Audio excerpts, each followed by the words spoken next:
Internautes, bonjour, merci de nous rejoindre pour cette nouvelle édition d'Informatique News Hebdo, édition bien évidemment toujours dans le cadre de ce confinement qui nous est désormais imposé depuis plus d'un mois, mais évidemment l'actualité continue et j'ai le plaisir d'être en compagnie de notre rédacteur en chef, Guy Hervier. Bonjour Guy. Bonjour Jean-François. Alors Guy, comme je le disais à l'instant, l'actualité hors Covid-19 ne faiblit pas, au contraire. Donc ce que je vous propose, c'est qu'on passe dans 4 ou 5 actualités qui ont tenu votre attention cette semaine. On commence par IBM, qui n'abandonne pas, malgré le rachat ou la stratégie très claire dont on a parlé la semaine dernière, n'abandonne pas son business traditionnel, puisque une nouvelle gamme ou un élargissement de la gamme des mainframes, si j'ai bien compris. Alors, donc c'est l'entrée de la gamme Z15. Donc effectivement, comme vous le disiez, c'est les mainframes IBM. On va pas remonter à l'IBM 360 annoncé en 64, mais en fait c'est la continuation de ces mainframes. Donc il y a eu toutes les générations. Là, c'est le Z15 qui a été annoncé en septembre dernier, et on a donc 2 nouveaux modèles d'entrée de gamme. Donc un Z15 traditionnel, si je puis dire, et puis un modèle pur Linux. Donc le Z15 traditionnel, lui, je dirais que c'est l'entrée de gamme dans cette famille Z15. Linux, lui, il peut, alors bien sûr, il peut faire fonctionner des environnements divers, donc dans Linux. Le deuxième modèle, qui est un modèle Linux, donc lui, il peut fonctionner seulement Linux, ou elle peut faire également en côte à côte faire fonctionner les environnements ZOS. Et alors on peut, sur ces systèmes spécifiques Linux, faire fonctionner les distributions classiques, donc Red Hat bien sûr, qui m'amène dans IBM, mais également SUSE et Ubuntu. Ce qui est intéressant à noter, c'est qu'en fait, ces Z15, ils permettent de mettre en œuvre les Cloud Paks. Vous vous souvenez qu'IBM avait annoncé en septembre dernier les Cloud Paks. Donc, en gros, je dirais que c'est des clouds prêts à l'emploi. Donc, il y en avait pour des profils différents d'usage. Il y avait applicatif, intégration, cloud hybride, sécurité. Et donc, ces Z15 permettent de mettre en œuvre ces Cloud Paks, donc soit sur des data centers pour mettre en gros des clouds privés, mais également pour faire du cloud hybride. Donc, en gros, l'idée classique du cloud hybride, c'est-à-dire la possibilité de mettre un cloud sur son data center on-premise et puis de migrer ça sur des clouds externes et de faire... Voilà. Donc évidemment, ça ne concerne pas des milliers d'entreprises, quelques centaines sans doute, mais c'est quand même pour elles une annonce importante, bien entendu. Alors, autre sujet qui pour le coup, dont on parle beaucoup en ce moment, l'impression 3D, avec HP qui est évidemment présent sur le sujet, et qui propose maintenant une offre de print, d'impression 3D as a service. Oui, donc je dirais que c'est une évolution désormais assez classique et traditionnelle de l'ensemble des fournisseurs qui proposent des produits ou des applications sur le mode as a service. Donc là, il s'agit de l'impression 3D.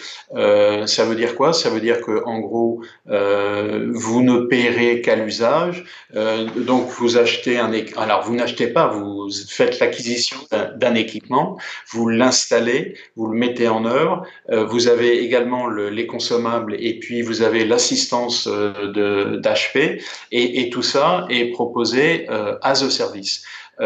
Donc ça veut dire que c'est une consommation en fonction de l'utilisation que vous faites. Alors, je dirais que le seul bémol de cette offre-là, c'est que vous avez un engagement de 12 mois minimum, et donc ça veut dire que vous allez payer par mois, mais vous avez quand même un engagement de 12 mois.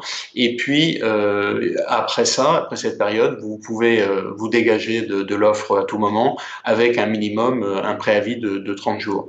Donc, je dirais que c'est un modèle relativement classique du modèle as a service pour un peu n'importe quel type d'application, de service, de matériel, mais que propose HP aujourd'hui dans le domaine de la 3D, enfin de l'impression 3D, bien sûr, qui est une impression où on voit que la notion de consommable est encore plus importante, bien sûr, que dans le domaine de l'impression traditionnelle, bien sûr. On imprime des objets grâce aux consommables, en fait, complètement.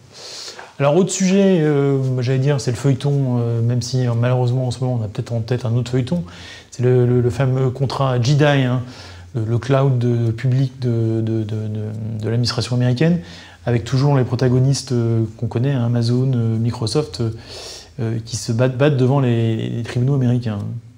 Alors, je dirais que c'est un peu Amazon qui se bat plutôt Oui. contre les tribunaux et contre Microsoft. En fait, il y a un nouvel épisode dans ce qui devient maintenant une saga de ce contrat mirifique. Faut se souvenir, hein, c'est 10 milliards de dollars sur 10 ans, donc c'est quand même pas rien.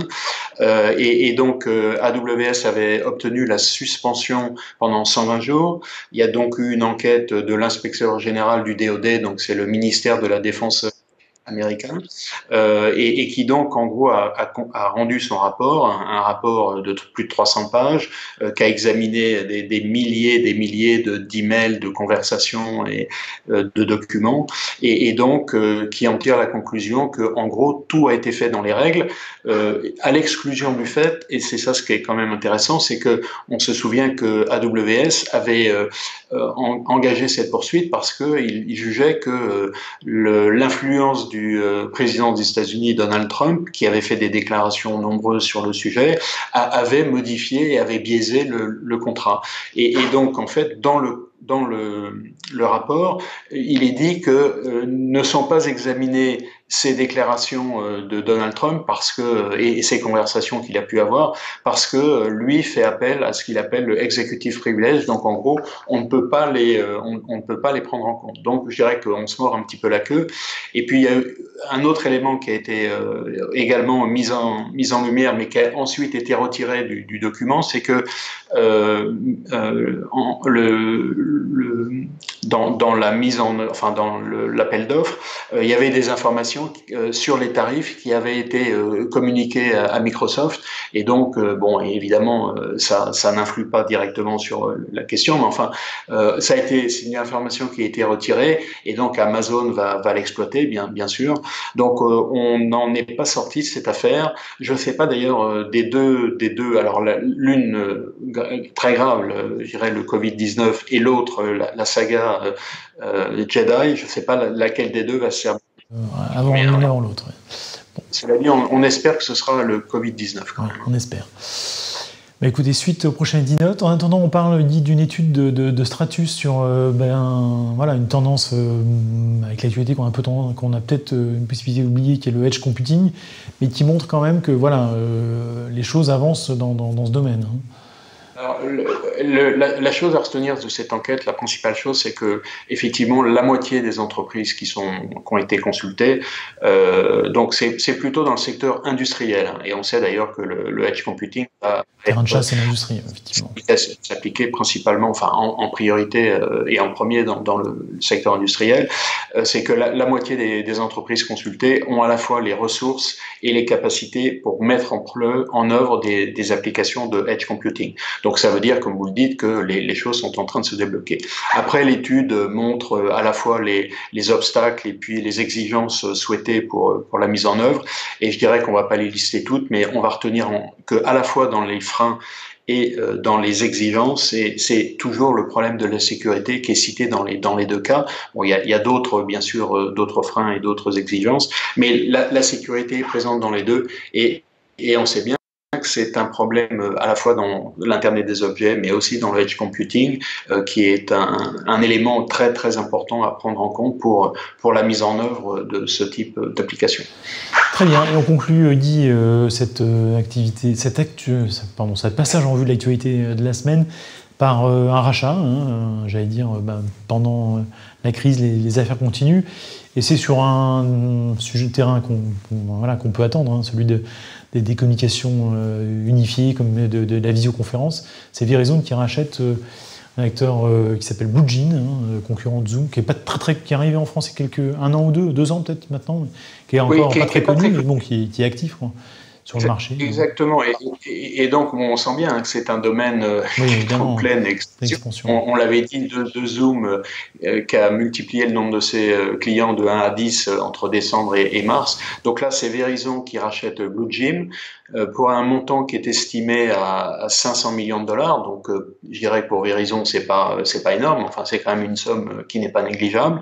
Et ce qui est intéressant à noter aussi, c'est que, en fait, jusqu'à présent, Verizon distribuait Webex, donc l'offre de vidéoconférence de Cisco. Donc, aujourd'hui, il va avoir sa propre offre et va sans doute profiter de la fenêtre qu'il y a aujourd'hui pour ce type d'application pour la lancer le plus rapidement possible. Donc je dirais que la période actuelle est un accélérateur d'un certain nombre de fusions, acquisitions, mises en œuvre d'applications, etc., dont les entreprises se saisissent pour tirer parti, si je puis dire, de la... Alors justement, la crise actuelle dit, on est obligé évidemment d'en parler, avec toujours du côté des fournisseurs, des offres qui fleurissent, sans jeu de mots, avec d'abord GitHub, GitHub, je ne sais pas exactement quoi il faut dire, dont on rappelle a été racheté il y a quelques mois par Microsoft, qui est maintenant gratuit pour les développeurs, si je me souviens. Alors, effectivement, mais je dirais que, en fait, pour le dire plus clairement, c'est une offre de type freemium. Donc, ça veut dire qu'en gros, il y a des services de base qui sont aujourd'hui gratuits.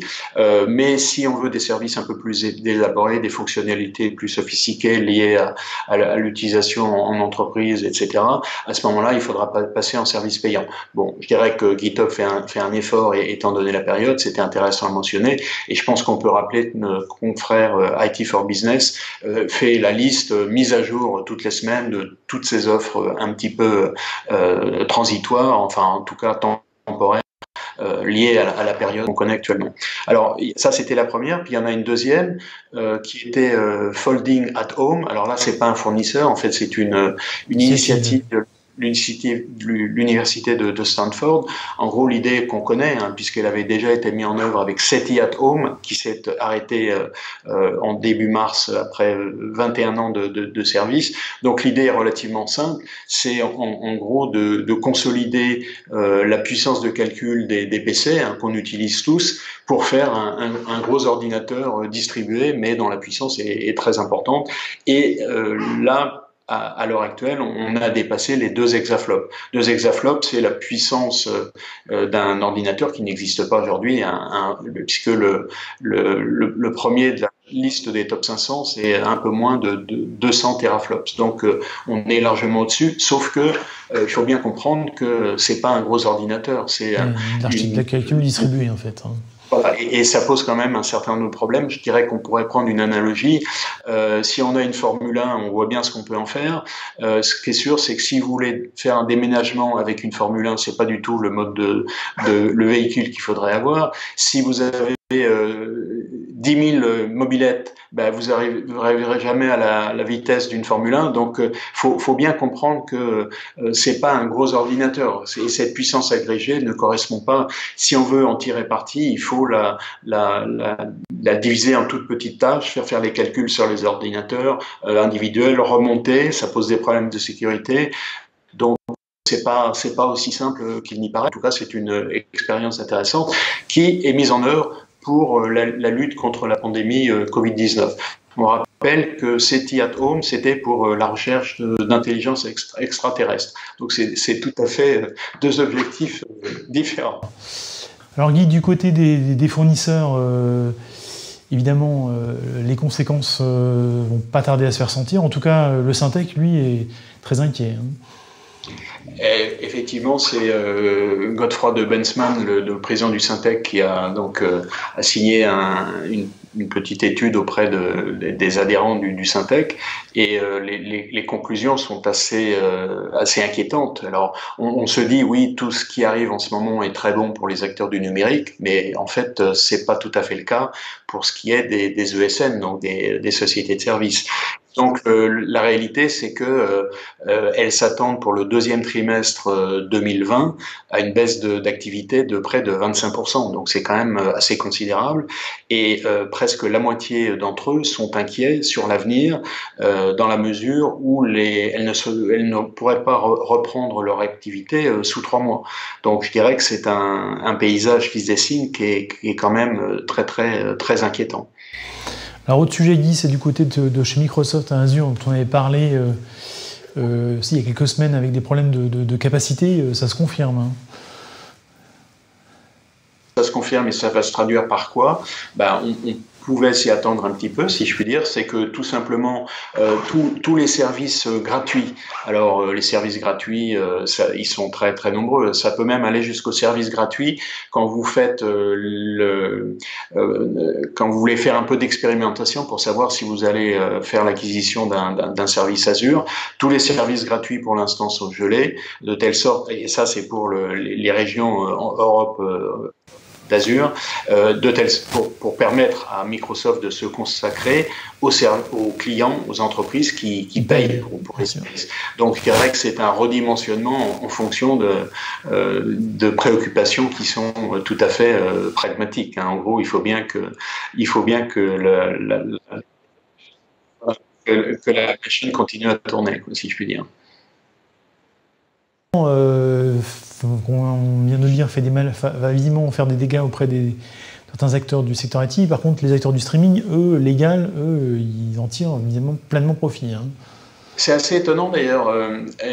Après, je pense qu'il y aura des gens qui permettront de l'expliquer, et ça concerne, on n'est pas dans l'entreprise là, puisque les gens sont chez eux, donc ils ont plus de temps et ils font appel à ce genre de service. Et là, l'idée qui ressort, c'est une enquête qui a été réalisée par IFOP Adopi, l'idée qui ressort, c'est que finalement, pendant cette période, les gens font moins de piratage, c'est-à-dire qu'en fait, ils font plus appel pour tout ce qui est streaming de films, de vidéos, d'audio, de musique, ils font plus appel à des services payants que essayer de chercher des contenus illicites. Donc, au moins, c'est un côté vertueux, si je puis dire, qui s'explique comment, j'avoue que je ne sais pas trop. L'idée, ça pourrait peut-être être que comme ils font appel de manière beaucoup plus systématique, eh bien, ils rentrent dans un fonctionnement relativement normal, alors que quand on fait de l'occasionnel, à ce moment-là, peut-être on se dit, juste pour garder un service. Très bien. Voilà. Autre sujet, Guy, une étude cette fois-ci de Citrix, hein, et une étude qui s'appelle OnePoll sur les habitudes de travail qui, c'est pas vraiment une surprise, ont évidemment à l'occasion du Covid-19 radicalement changé. Et ça va sans doute poser un certain nombre de problèmes pour les DSI et les RSSI en particulier, parce que donc cette enquête montre que jusqu'à présent, avant la crise, si je puis dire, un quart des entreprises avaient une utilisation régulière du télétravail, ce qui veut dire que 3/4 ne l'avaient pas. Et donc, elles n'étaient pas prêtes n'avaient pas mis en place les applications pour un fonctionnement de télétravail, je dirais, régulier. Et donc, ça veut dire que quoi? Ça veut dire que toutes ces entreprises-là, elles ont été obligées du jour au lendemain d'expérimenter et de faire un peu avec les bouts de ficelle, et donc faire appel à des applications du style, alors toutes celles qu'on connaît, qu'on a citées, hein, WhatsApp, Zoom, etc. Sauf que ces applications-là, elles n'avaient pas vraiment bonne presse auparavant auprès des RSSI pour des raisons de sécurité qu'on connaît. Donc, évidemment, va se poser tout un tas de questions dans les semaines qui viennent. Je dirais que en ce moment, on avait beaucoup parlé du shadow IT. Là, on est presque dans le shadow IT by design, c'est-à-dire qu'en gros, on se pose plus la question de savoir est-ce que ça rentre dans le cadre de la DSI. Non, on le fait parce que on a besoin de continuer à travailler du jour au lendemain. Donc, la problématique est quand même très différente, mais la sécurité, elle, est toujours là. Et enfin, on conclut sur une actualité qui concerne directement le coronavirus, que c'est cette fameuse application de traçage qui permettrait de repérer les personnes qui ont été en relation, qui ont été contaminées et qui ont été en relation avec des contaminés, avec la volonté européenne d'avoir une approche commune, en tout cas sur le plan technologique. Effectivement, on en avait déjà parlé, alors je sais plus si c'était la semaine dernière ou la semaine d'avant, sur l'idée que l'Europe voulait avancer de manière unie et unifiée sur la mise en place de cette application de traçage. parce qu'elle elle a publié une espèce de guidelines, donc un petit document de 50 pages pour donner, je dirais, les grandes règles pour la mise en pratique, et bien entendu donner les indications sur le point qui pose, enfin un des points qui pose le plus de problèmes, c'est la protection des données personnelles. C'est-à-dire que, en gros, bien entendu, l'idée de Big Brother, elle, là, puisque vous allez avoir sur votre téléphone la possibilité de donner tout ce que vous êtes en train de faire, où vous êtes, etc., ça pose un certain nombre de problèmes. Donc là, l'Union européenne propose d'avoir en fait un identifiant temporaire qui ne sera pas, qui permettra de mettre en œuvre tout ce qui est intéressant pour freiner le développement de l'épidémie, mais qui préservera votre identité. Donc après, maintenant, ça c'est la théorie, c'est les idées un peu générales. Après, il y a la mise en pratique. Et on verra.